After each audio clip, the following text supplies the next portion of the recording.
Hello everyone, this is part 2 of What If Naruto Was the Perfect Shinobi, and I hope you guys enjoy this video and to like, to subscribe, to share, and check out the playlist. To see more, comment down below. Now let's start the intro. They call me a god. They call me a god. They call me a god. Join my membership, the perks are great. It's in the description. Be sure to like and subscribe, it gives me more motivation. Enjoy. Naruto hadn't slept well at all the previous night. His concentration was such that he would usually never allow wayward thoughts to impede his important biological processes. This had been a special exception. He had stayed up well into the night, hunched over his kitchen table reading his stolen Kinjutsu scroll, which had contained several restricted techniques that the demon vessel was most anxious to practice and master, but the situation regarding Naruto's demonic resident was what had plagued his mind and kept him awake overnight. The scroll had indeed contained some details regarding Yondaim's seal, and the news had not been at all pleasing. Details regarding a method through which to counter the Shishufuan technique had been scarce and vague, but there had been enough to conclude that the process required the user to give his or her life in order to break the seal. Should Naruto have done so, the attempt would have killed him prior to unlocking the cage. That would have claimed the demon as well due to their souls and chakra being linked. The QB would have seen his accursed prison melting into nothingness right as he departed the living plane. The demon vessel attempting to liberate his occupant would doom them both. He had actually been somewhat relieved to know that his partner would be with him a while longer, despite having some compunction about what that would do to the Ninetales. That alone had been quite enough to disturb his rest. The demons thrashing about and howling vile curses directed at the fourth well into the morning hours hadn't helped matters either. Stop thinking about it, Gaki. There's nothing we can do right now. The QB sounded much more subdued than usual. Either he was emotionally exhausted due to his recent tirade, or he was starting to lose hope about ever escaping his predicament. Naruto vowed to redouble his attempts to seek out a method to break him loose. I know that, Barker Fox. It just irritates me is all. We were so damned close. Not as much as it does me. Don't sulk, we'll just have to seek out another way. Perhaps you're right. I only hope there is one. Don't be a fool. The fourth was but one mortal man. His knowledge was not absolute. Naruto wasn't so sure whom between the two the demon was trying to reassure. He had no more time to ponder the matter regardless. Ichiraku was now entering the classroom to announce the new Genin team assignments. Naruto would now learn which two weaklings he was to be burdened with watching over through the Chunin exams. He noticed that Mizuki was absent but paid the matter no mind. The scarred Chunin instructor was all smiles as he began to speak. Ohio, graduates. Being present in this room means that you have passed the Konoha Genin Academy's exit examination and are now to be given the chance to become real Konoha Shinobi. As many among you might know, each year's Genin candidates are assorted onto 3-person teams and placed under an elite shinobi's instruction. These people will decide whether or not their respective charges are indeed prepared to become Genin. Some among this group will no doubt be returned here to obtain additional seasoning. Others are sure to excel above their class rankings and surprise us all. Naruto narrowed his blue eyes in distrust behind his shades when Ichiraku sent him a sidelong glance as he spoke that last sentence. The Hokage had more than likely told the idiotic Chunin something about Naruto's real SK levels. The demon carrier rather hoped that the man harbored deep regrets about having neglected a real genius while heaping attention upon a weak pretender like the Uchiha. Some great teacher he was, unable to recognize talent when it sauntered up and punched him in his scarred nose. Naruto had topped the class in most cases during practical examinations and scored well enough on written tests. The blonde hadn't devoted much time to allowing the older man to reach out to him, but that didn't stop his being irritated. Some king intent leaked into the demon child's stare on accident due to his indignant attitude. Ichiraku shuddered and averted his gaze as he continued. Now then, we have a unique situation this year. There are 26 graduates. Doing the math, you will note that this means that one squad will be short a member. With some deliberation, we have decided that the class's number 1 rookie is the best equipped to deal with this handicap. And so our initial Genin squadron will be Team 7, containing Uchiha Sasuke and Haruno Sakura. Naruto's existing scowl soured to reveal a look that could curdle milk in an instant when Sakura squealed and carried on as though she'd won some 10 million ryo in a sweepstakes.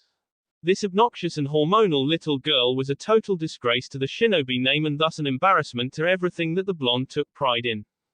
He cared nothing about being a Konoha nin in particular, but the Shinobi ideal on the whole was something that he had a devout respect towards. Worse still was that Haruno would be no doubt accepted into the Genin ranks due to her being partnered with the little Uchiha prick. Sasuke appeared most displeased with the arrangement as well.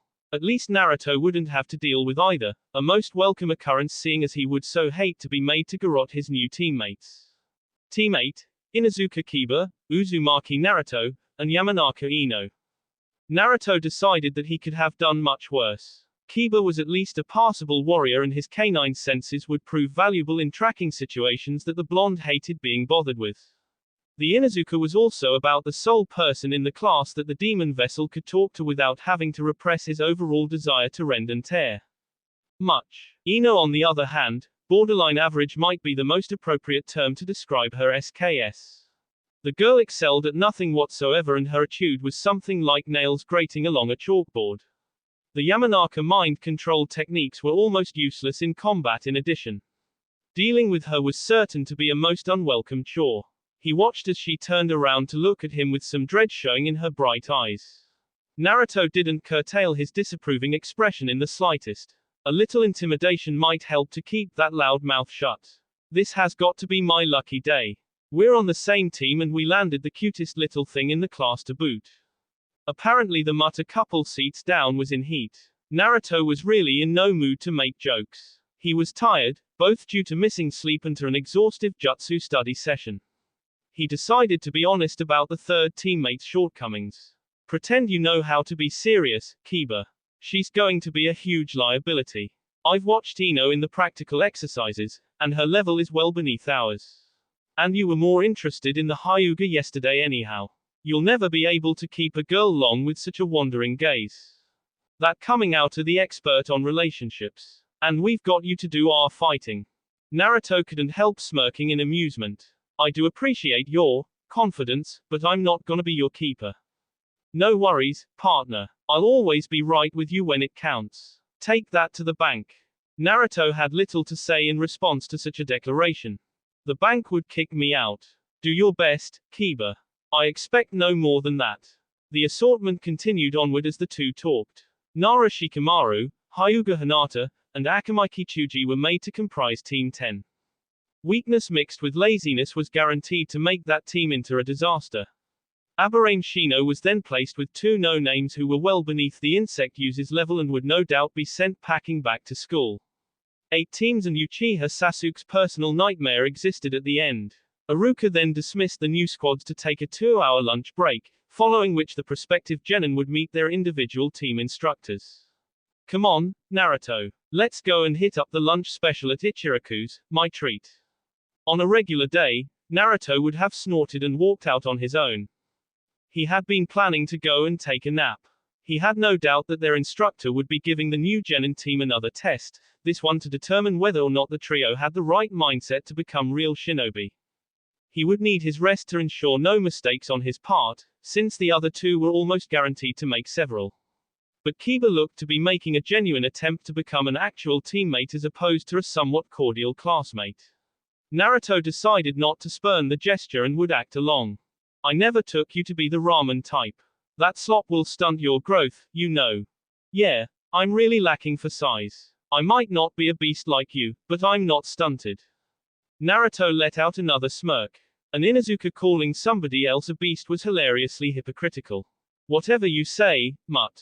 You are small though, where it matters. Naruto strolled away towards the academy's exit, leaving Kiba to discern the meaning behind the vulgar remark on his own. He knew the way to Ichiraku's anyway. He had patronized the little stand on a near-daily basis when he had been younger. The old man who ran the place and his daughter were among the only people in Konoha who had ever treated the demon carrier with anything other than contempt. He had never gone back again once Kyubi had more or less ordered him to stop eating ramen. He had still looked like a disgusting little runt the last time he had gone to Ichiraku's. How the times had changed. He had exited the building when he heard Kiba bawl out well behind him. "Fu, Naruto. XXXXXXXXXX." The ramen stand was much the same as it had been the last time Naruto visited the place. The place was not that busy at the moment, as he and Kiba had beaten the usual lunchtime crowd. Ichiraku's would be packed in about an hour. The demon container disliked crowds, and so he hoped that they would be long gone when the other local patrons started streaming in. He had no desire to be sneered at while trying to eat. The two Konoha Genin took a seat on a bench at the service counter's distant end. The old man didn't take long to reach them. "Good morning, young men. I'll take your orders here." Kiba beat his chest like an ogre as he placed his order. "I'll have your full meat special and don't be stingy with the sirloin." Old man Ichiraku responded to the animal trainer's order with a smile. "Well now, you Inuzuka sure know what you like, I'll give you that. And now to serve your, well I'll be damned, the prodigal son has returned at last. It's been too long since you last came to visit us, Naruto." Naruto removed his shades to expose his dull blue eyes. The old man's tightened a bit at seeing the vibrant and smiling little Gaki who had once been his most reliable and ever-present customer turned into the complete opposite as a young man. The demon container had no regrets. The delinquent he had once been had been weak and ill-suited to become a shinobi. He had worked hard since then to make changes and become a stronger person. Naruto tried to smile back, but the gesture proved unable to ell through his cold and emotionless visage. Quote, "It has been a while, old man. I had a personal dietitian who told me to stop eating ramen. We'll just have to try extra hard to keep you now that you are back, then. I'll have a regular miso with a vegetable ramen, extra thick on the greens." Ichiraku nodded and turned back to the kitchen area. "Ayami, come on out and see what's been dragged back in here." Naruto had to take pains not to look down at the counter as the old man's daughter emerged. Being treated with all this sudden attention, having lived so long with no one save an invisible demon to talk to, made him rather upset. The demon vessel was not a social creature. Little Ayami had grown into an attractive young woman since he had last seen her, and her stare bothered Naruto. He wasn't used to girls looking at him with anything other than terror or disgust. It didn't take her long to remember who he was. His whisker marks were too distinctive. "No way, that can't be little Naruto." "But it is, our number one customer is back at last." Ayami gaped at Naruto several long moments. His brow creased when a pink tinge appeared on the older girl's cheeks. "I think I'd like to take my break now, Dad." The old man gave a knowing smile. Kiba was also grinning like a lecher. Naruto supposed that his being 12 was lost on the pair. "Sure thing, pumpkin. But be prepared to get back to work when the lunch crowd hits." Naruto watched as Ayami rushed back into the kitchens and out behind the stand into her home, which didn't bother him as much as her stare had. He and Kiba got their meals soon enough. The Inuzuka tore into his with gusto, chowing down on his steak ramen at a pace that could rival an akamaiki. Naruto ate with deliberation and picked at his meal. "Man, you've got even better luck than me. Nice catch, Naruto. I've got no idea what you're on about, mutt. I haven't caught a thing. Keep leering at me and you're gonna catch an ass whipping." So clueless. The demon vessel shrugged and turned back to his miso. He and Kiba ate in relative silence. 5 minutes or so later their peace was interrupted by something sliding in between them on their bench. Something warm and soft attached onto Naruto's bare arm. He glanced over into Ayami's eyes. She had taken a quick shower and had removed her bonnet and work apron and let her hair down. "Sorry about making such a quick exit there, but I needed to get cleaned up." Naruto was shocked into silence, paralyzed by the sweet aroma that assaulted his nostrils. A saline scent that came with working around cooking ramen all the time, mixed with chamomile shampoo, some strange but inviting brocade that could best be described as girl. Ayami smelled like something nice, he supposed. The lonesome Naruto had never been anywhere near this close to a girl in his living years, and now this gorgeous specimen was wrapped on his bicep like an anaconda. Kiba took up the demon carrier's slack. "He does, sweetheart. I think you've overloaded his circuits a bit, that's all." Naruto snapped from his entranced state and glared at the Inuzuka with his usual scowl. Ayami stuck her tongue out at Kiba with an impish grin and remained attached to the blown. The demon container was all too aware that he was very close to the girl now. I don't need you to help me talk, mutt. And you're looking nice this morning, Ayami. Thanks a lot, Naru-kun. Now tell me what you've been up to all this time. I thought you'd gone missing or something. Naru-kun, he decided not to even think about that, and turned his thoughts towards blacker things as he scowled. Don't be concerned about that. You'll be sure to know when something happens to me. The villagers will have a parade. Ayami decided to quickly change the discussion topic, not wanting to see this reunion spoiled. Forget those assholes. Anyhow, I see you've graduated the Genin Academy like you'd always said you would. That's one step closer to becoming Hokage. Congratulations. I always believed you would make it. Hokage, Naruto smirked as he remembered those days. He was so desperate to make people pay attention to him that he would always declaim that he would one day become Hokage to anybody who would listen. That was another thing that had disappeared due to his becoming acquainted with the Kyuubi. The demon vessel was now more apt to burn Konoha than to lead it. Such was the demon's prevailing desire. The Ninetales would have his vengeance. Quote. I abandoned that childish dream a long time ago, Ayami-chan. Well, at least you're a genin now. I wanted to enter the academy once too, but we couldn't afford the tuition and Dad needed my help running the restaurant. Maybe you could come over to the house when I'm not working sometime and teach me some shinobi moves. That would be really cool. Naruto blinked his eyes, oblivious to the real meaning behind Ayami's request. There was a reasoning baying students starting lessons at a young age. Teaching basic concepts like molding chakra became trickier as one grew older.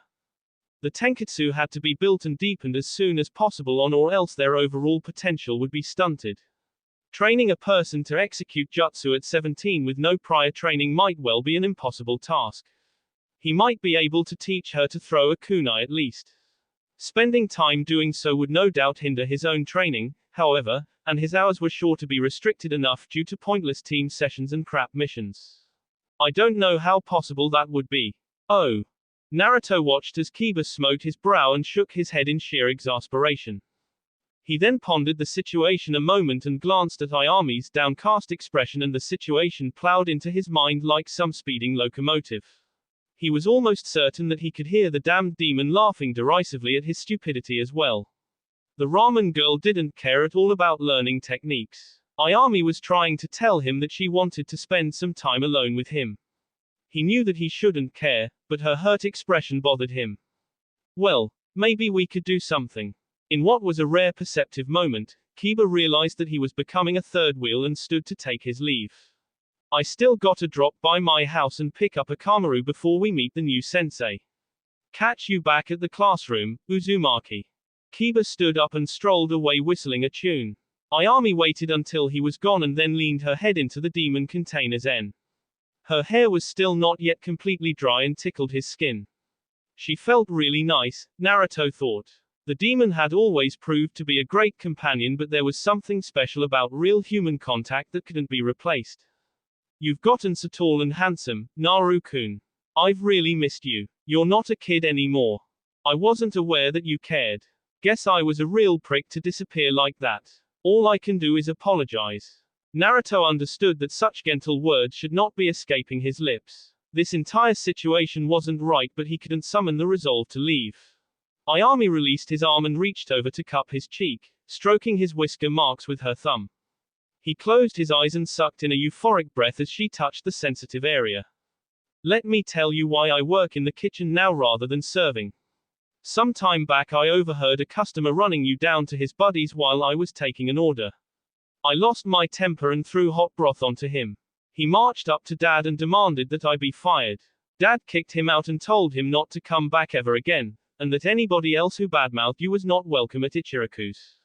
Naruto sat silently, at this point reduced to just enjoying all the new sensations. Ayami seemed to understand and kept touching him.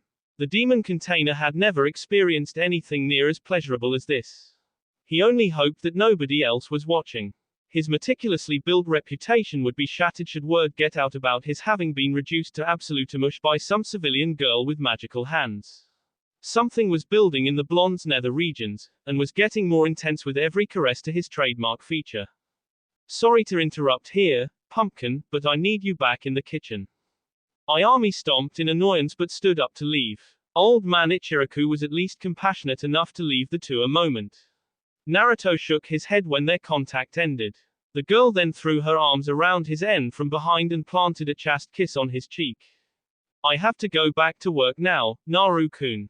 Promise you'll come and see me again. The QB's host took deep breaths and willed the imminent climax to whittle down into nothingness. He would not tolerate being stimulated into this in a public place due to some civilian girl that he barely knew at all. The sad irony was that Ayami was also the girl he knew better than any other in Konoha or elsewhere. He responded without thinking. I promise, Ayami-chan. I'll start coming to eat here again. Don't forget to come by and teach me some moves too. Ayami squeezed him again and sashayed away with a wink. Naruto ran a hand through his spiky hair with a sigh. To quote one Nara Shikamaru, this situation was entirely too troublesome. Once his throbbing erection had down enough, he stood up. Only then did he notice Kiba's empty ramen bowl next to his own two partially eaten dishes. That damned mutt had promised to treat and then disappeared without paying. He reached into his pocket, but the old man's voice stopped him. Meals on the house. We're just glad to have you back. Thanks, old man. I'd better get back to the academy. See you around. Ichiraku smiled, but then his expression hardened. Remember what you promised Ayami. Don't break my little girl's heart, Naruto. Naruto nodded and departed without a word. He had some thinking to do. XXXXXXXXXXX. Kiba hadn't arrived back at the school as Naruto retook his usual seat, relieved at least that he wouldn't have to deal with the Inuzuka's teasing about Ayami at the moment. The demon carrier was livid about having lost his control at the ramen stand. He should have ignored Kiba and never agreed to go to Ichiraku's.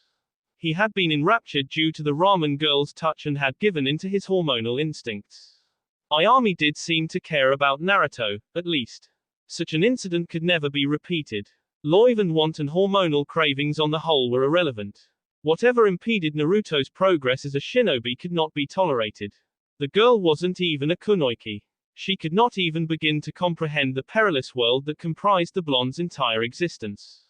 The Jinchuriki repeated this mantra inside his mind but could somehow not accept it despite wanting and even needing to. Naruto would need to train harder, torturing his mind and senses until all impure thoughts were banished. He would not see these petty and useless emotions ruin all that he had strived to attain. He was Uzumaki Naruto. He was Konohagakure's living scourge and vessel to the mightiest demon that had ever walked the land. Never again would he allow human desires to override his conscious control. Yes, very well put. We have matters much more important than chasing females to attend to at the moment. There'll be more than time enough to slake your lust once we've become stronger and shattered this damned seal. Naruto shook inside. He hadn't expected the demon to be peering into his thoughts. I understand, QB. I won't relinquish control over my senses again, I swear. Everybody wants to procreate, Gaki. But that girl isn't strong enough to be your mate. Their conversation ended as Iruka called Team 8 up to meet their instructor. Naruto stood and stretched as he stalked to the Chunin's wooden desk. Yamanaka Ino was there as well and Kiba came crashing into the classroom with a barking dog nestled in his clothing. Ino glared at the Inuzuka and would have done the same to Naruto had he not been Uzumaki Naruto. She wasn't too pleased that her new teammates had ditched her to go and eat lunch. Not that the demon carrier gave a damn. This is Yuhi Kurenai. She will be your Junin instructor. Good luck, squad. Naruto looked over to Iruka's side where said woman was standing. He almost relinquished total control over his thoughts again. Ayami was cute enough, but Kurenai had to be some goddess descended to earth. She had luxurious black hair and a curl look that was obscured and exposed at the same time in the black and white wraparound garment that she wore. Her other clothing was crimson red and matched her exotic crimson orbs, how much like blood but lacking the malice that existed in the demons. Naruto stared at Kurenai a moment and then allowed a quick nod while turning his attention back to Iruka. The kunoichi led her team outside with a hand motion. Naruto remained a step behind the others while wearing a neutral expression, until the quartet came to a halt at a small and well-hidden garden at the building's rear and Kurenai spoke. Well met, team. Congratulations on passing the Genin exam. First, we'll all need to get to know one another. With this in mind, I'd like you each to tell the rest something about yourselves. And I'll begin. Standard procedure, Naruto immediately understood. I am Yuhi Kurenai. I was made Junin not long ago, and have never supervised a Genin cell until now. I specialize in genjutsu techniques. I like to sample wines and socialize, and to read literature and cook. I dislike perverts and poor personal habits, and especially people who look down upon me because I am a kunoichi. At present, I can to help you three to succeed as Konoha Shinobi and to prove that genjutsu can be as potent in combat as the more traditional shinobi battle arts. Kurenai looked at Naruto upon mentioning that she hated bigots. The Jinchuriki leaned back against the school building's wall, unwilling to volunteer to take the lead in making his introduction. Kiba took the role instead, speaking out in his usual boisterous manner. The name's Inuzuka Kiba. I like Akamaru here, as well as hot meals and even hotter girls. I hate whatever I can't chew on, and little queers like Uchiha Sasuke, and Naruto when he's on the rag. I wanna serve and protect our village as best I as can and then to land me a good woman and have a strong litter. The blonde girl was next to go, glaring daggers at Kiba when he insulted Sasuke. Naruto sent the Inuzuka an approving sneer. I'm Ino. I like green tea, ikebana and doing origami. I also like Sasuke-kun. The things I can't stand are loud baboons and men who ditch me to go and gorge themselves, and forehead girl too. The dream I have, is to Sasuke-kun's heart and show Sakura who's boss. Both Ino and Naruto glanced at Kiba when the girl mentioned loud baboons. And then it was Naruto's turn. The blonde stood straight and cracked his N, but then decided that he was still too tired to be bothered with standing straight and leaned back into his spot against the building as he began talking in what he hoped passed as an intimidating tone, though he imagined that it sounded more like irritated boredom. Name is Uzumaki Naruto. Hobbies include a limited to learning new and advanced techniques and learning to K people with them. I hate worthless garbage shinobi who'd rather go on dates than work at improving their SKS and civilian worms who pretend to be our equals. I've got one ambition, to master all the ninjutsu techniques in existence and to use that knowledge and power to get the respect that I deserve. Complete silence greeted the demon carrier's introduction.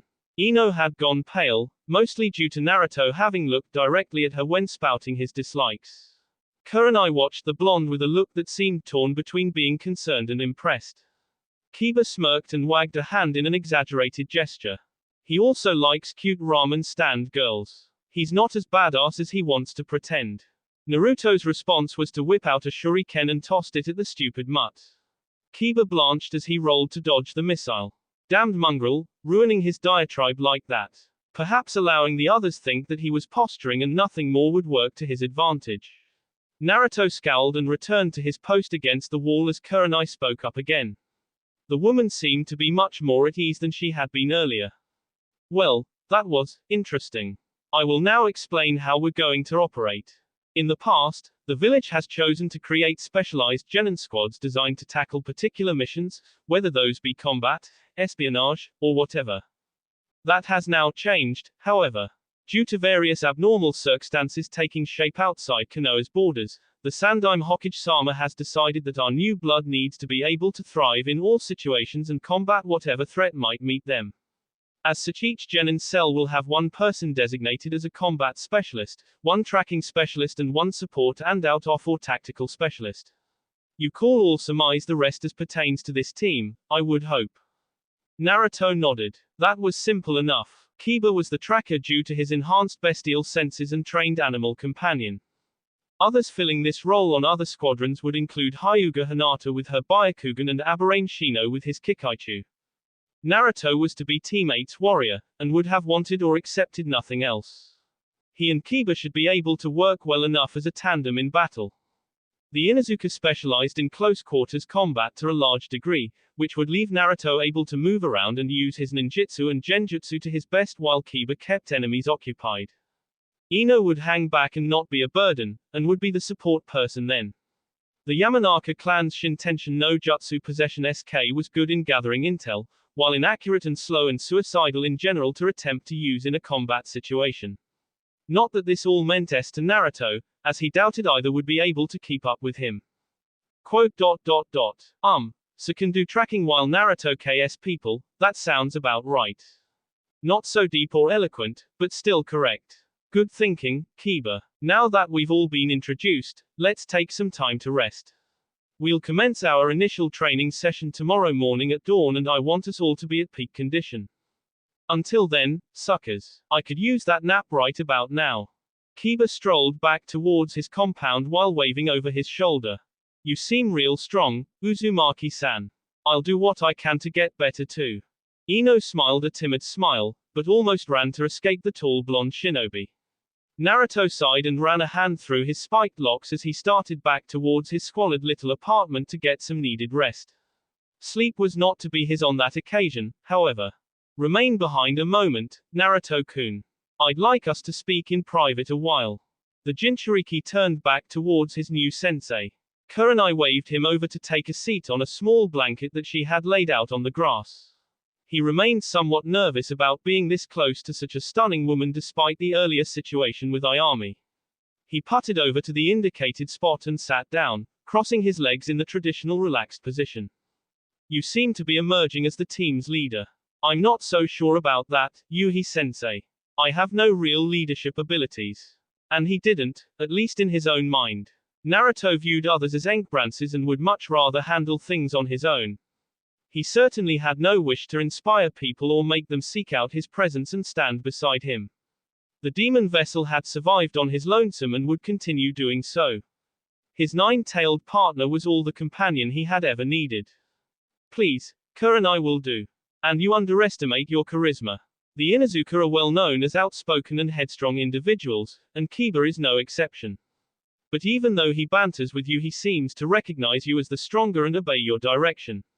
Iruka-sensei's reports indicate several instances. Do not repeat this to the others, but I had believed Ino to be a hopeless case coming into this team meeting. Perhaps I will be mistaken. You seem to have stirred something inside her. Naruto arched a curious brow. But Ino still moons over the Uchiha. You heard her great ambition. Kurenai nodded with a smile. The demon container started feeling at ease talking to her. That's correct, I did hear her claims. Your cutting remarks have made her reconsider that previous mindset, I believe. She does have potential, and I hope that being scared straight will push her towards realizing it. Naruto had indeed been aiming to scare the Yamanaka, though not with such a productive goal in mind. He had been expressing his opinion because he could, no other reason. You're welcome, I guess. Naruto-kun, you seem a bit nervous. Please don't be intimidated. Naruto stared back and locked his gaze on those entrancing red orbs. I've been exposed to worse things. It'll take more than a little chat to scare me.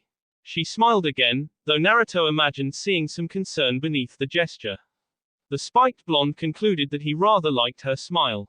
And with good reason, assuming Hokage-sama's stories are true. Your present SKS rival and elite Chunins, according to what he's told us. As such, the Sandaime has decided that you are not going to be training in basic exercises alongside the team. You will instead be working with a personalized instructor while conducting basic missions with us. Naruto was a little thrown at this. He had never heard about something like this being done. He was also rather surprised to hear that any Konoha shinobi would consent to taking him as a personal apprentice. The Jinchuriki imagined that the old man had done some substantial arm twisting to set this little scenario, not that the blonde wasn't appreciative. This could be a great chance to take his training to the next level, assuming the instructor was good, which he or she would have to be to meet with the Hokage's approval. Despite that, he was the slightest part disappointed that he wouldn't be training with Kurenai. I don't know what to think. I hadn't expected something like this at all. Hokage-sama believes that your overall development would be stunted due to me needing to train Kiba and Ino in basic shinobi exercises. I am rather inclined to agree given your enhanced abilities. However, proper teamwork is also crucial to being a shinobi in this village.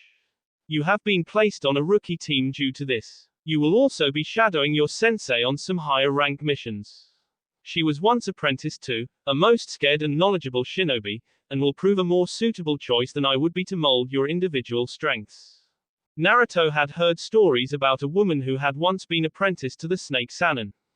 He couldn't recall her name, but she had to be the kunoichi that Kurenai was talking about. There had been other rumors about her also, in particular that she harbored a bloodlust to rival his inner demon. Still, The legend Orochimaru's protege would no doubt know certain things that no one else in Konoha would, save perhaps the Hokage. The diabolical Sannin had been the most ingenious jutsu masters to ever reside in the village. Learning under such a person would be like a dream come true, even though the tutelage would come second-hand through his student. You must be talking about Orochimaru's old apprentice. Kurenai nodded, and her previously gentle voice took on a stern lecturing tone. That is correct, Naruto. Mitarashi Anko is to be your sensei. You would be well advised not to ever mention the name Orochimaru in her presence, however. That monster is a very sore topic with her. No worries. I'm going to botch a chance like this. The woman's voice then returned to being companionable. Naruto wondered how she managed to seem so nice and gentle at one moment and then turn dangerous as all hell the next. Kurenai was perhaps the same as an overall shinobi, demure and kind as a civilian and teacher, while cold and ruthless on a mission. Naruto had not created such similar changes in his own mindset.